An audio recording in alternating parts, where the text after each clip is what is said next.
Good morning, good afternoon, good evening, good night, wherever you may be. Okay, couple of Star Citizen videos, um, reactions.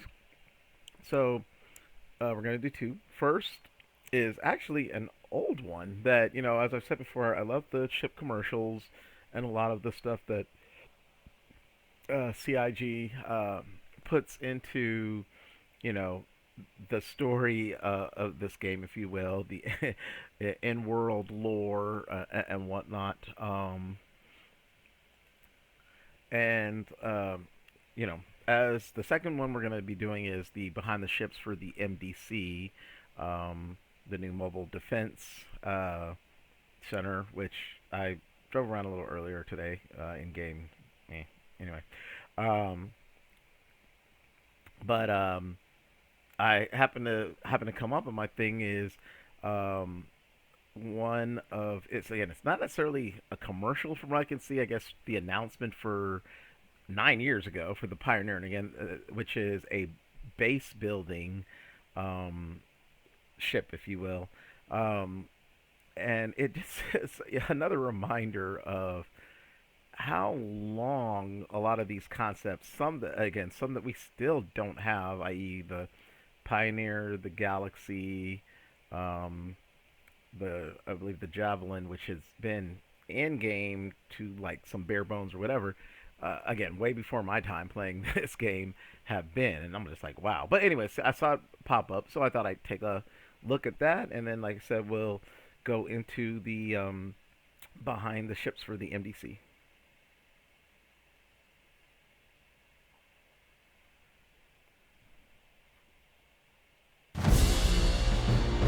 Citizen Call 2947.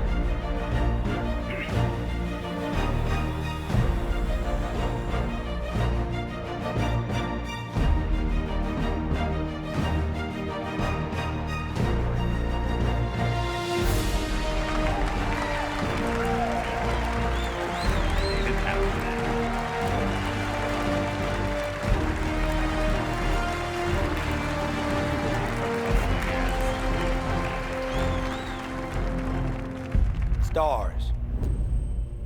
They've become such a familiar backdrop of our day-to-day life that it's easy to forget what they mean. That one. That little dot right there. That's Bremen. And this one over here, that's Saul. Think about that. Just a handful of these dots represents the breadth of human expansion. Another handful, and you've got Banner, Jean, even Van Duel systems. That's everything we've ever known. Every piece of art, every life, ever, right there. In two handfuls of dots. Now that means there's so much more to find. Behind every one of those points of light is a story waiting to be discovered. Now in our distant past, it was the province of governments to explore and understand space. The simple launch took resources and money beyond the capacity of even the largest companies. But then RSI introduced the Zeus, and suddenly regular people were able to explore our solar system, allowing an unprecedented amount of knowledge to be discovered. When Nick Croshaw discovered the first jump point, the modified scanner array that allowed him to search for jump points were far too expensive for the civilian market. But once that technology was refined and open to the public, what happened? That's right, an era of expansion that led us from this to this. And that's how it's always been. If you look at all the great eras of human history, whenever innovation has put technology in the hands of the people, it has heralded sweeping discoveries. Because power in the hands of many will always exceed the power of few. So while we can now discover new jump points and systems, there's still one hurdle that remains. That's what to do once you discover a new planet. Because right now, only the largest corporations can terraform and establish settlements. Easy. We haven't simplified terraforming. Yet. No, I'm here to announce something equally exciting. Albert Einstein, the man who redefined human understanding of the universe, he once said, "The person who follows the crowd will usually go no further than the crowd.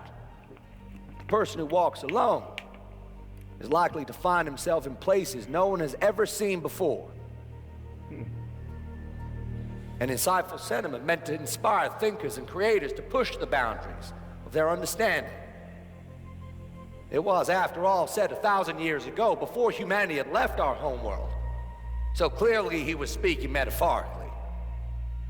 Today, as I just showed you, the unknown is out there, waiting to be discovered. For those that are looking for those places that no one has seen before, they are faced with a daunting challenge. What do you do when you get there? Up until now, it's been the province of governments and corporations to pave the way for sustained habitation. The power has been in the hands of the few. What if I offered you the ability to build your own settlement? To bring civilization to the most untamed of frontiers? A colony ship in the truest sense of the word. And I'm not talking about just transporting people, no. I'm talking about an all-in-one solution designed to build modular structures based on your needs. Capable of building a farm or a habitat, a trading post or a mining operation. I mean, that'd be crazy, right? Allow me to introduce the Pioneer.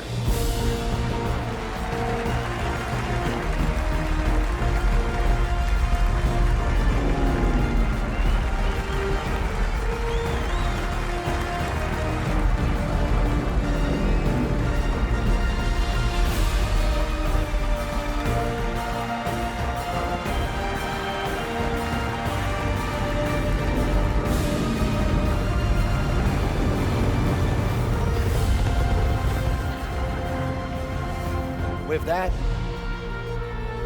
let the new age of colonization begin.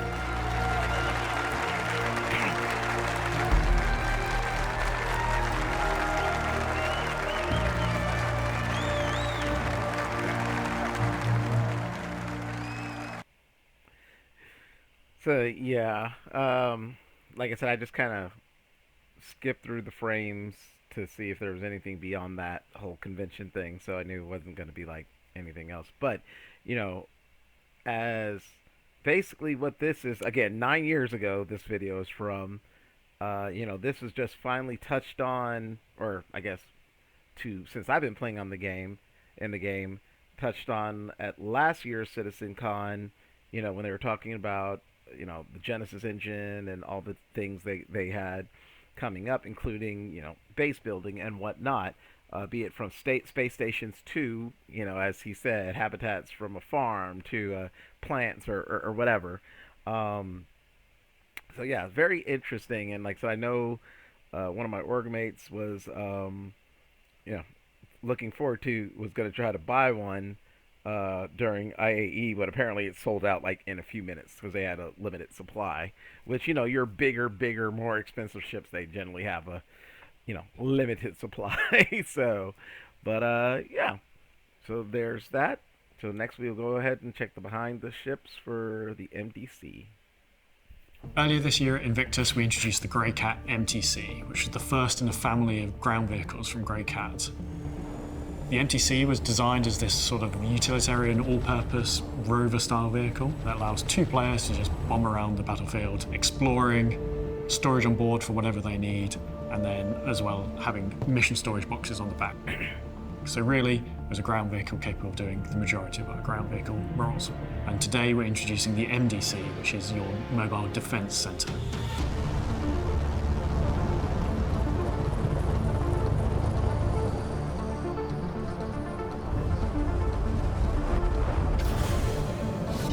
The MDC is the ultimate ground support vehicle that you can take into battle. It's designed to give you that little bit extra protection. There's no vehicle that's better to support your team. The first thing you're going to notice when you see the MDC is the PDT on the back, and Point Defense Turret. The PDT itself is new. It's a ballistic Gatling version of the existing bearing point defense turrets we have elsewhere in the game. Obviously, being a ballistic, it has finite ammo, so this will need to go back to a location to reload. But the trade-off for that is that it has an increased alpha damage, so it is more useful against shielded and armored targets. So the reason we decided to put a PDT on a ground vehicle was because when you have events like Jumptown, and people are there loading their ships and getting other bits and pieces, you're very vulnerable to attack, giving them a different means to actually defend themselves, or if they're on their own. The PDT on the MDC is swappable. So that means you can have the missile variants, the Gatling variants, and the laser variants. The missile and the laser variants is now available in 4.4 within in-game stores. Driving the MDC around is very much like driving the MTC around. Its handling is almost identical. It's capable of getting to places the MTC is capable of getting, and can be carried in the same sort of vehicles as the MTC. But whilst you're driving around, the PDT is automatically engaging threats against you as a player, whether that's incoming ordnance or ships. But as an added bonus, it is also very useful as a base defense mechanism.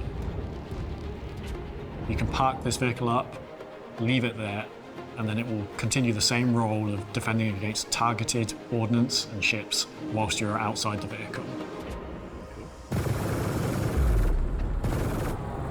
The exterior is a mix between utilitarian and minimalistic. We wanted to find good balance between those. The MXC is a really nice chassis to work with.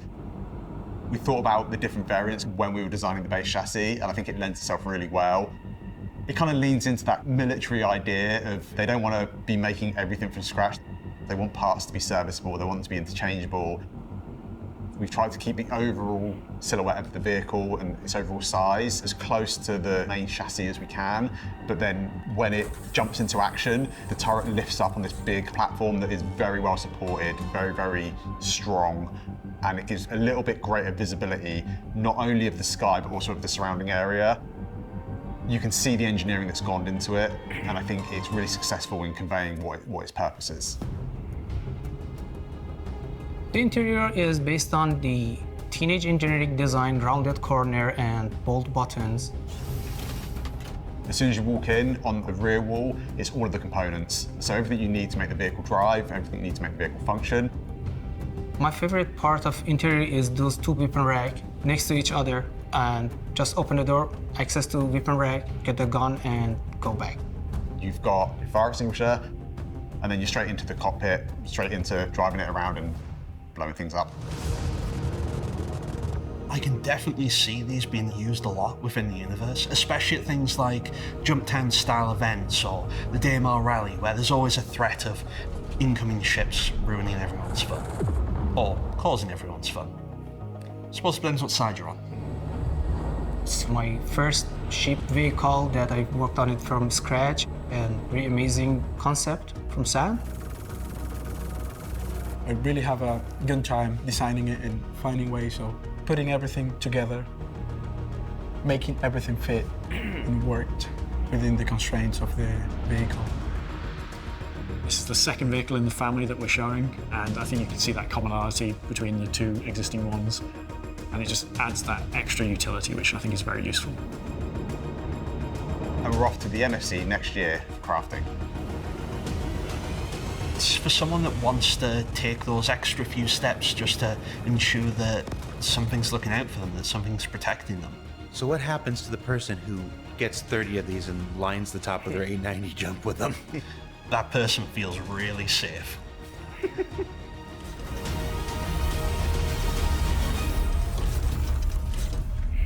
Oh, Lord.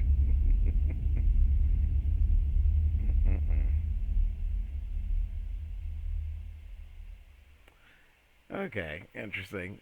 You know, again, when this, well, to begin with, when it was announced, you know, a lot of people thought it was just going to be a missile variant of the MTC, which definitely was like, yeah, no. And then after wasn't really announced, and that it was a PDC, it was kind of like, I mean, I kind of see it. I mean, why? Some people might have it. I mean, as it even says, you're driving along, gives you that little bit of extra safety. But I was like, again, I don't know. But as they and there was a video someone put out where they did exactly what they were talking about at the end. They put a bunch of them on a 890 jump, which I was like, that's crazy. But I can see, like, I didn't even think of as it just had, for instance, of for Jumptown and for other things, like having one or two parked while you're doing like massive loading and loading or whatever, gives you an extra little bit of safety. So, kind of making me rethink it a little bit.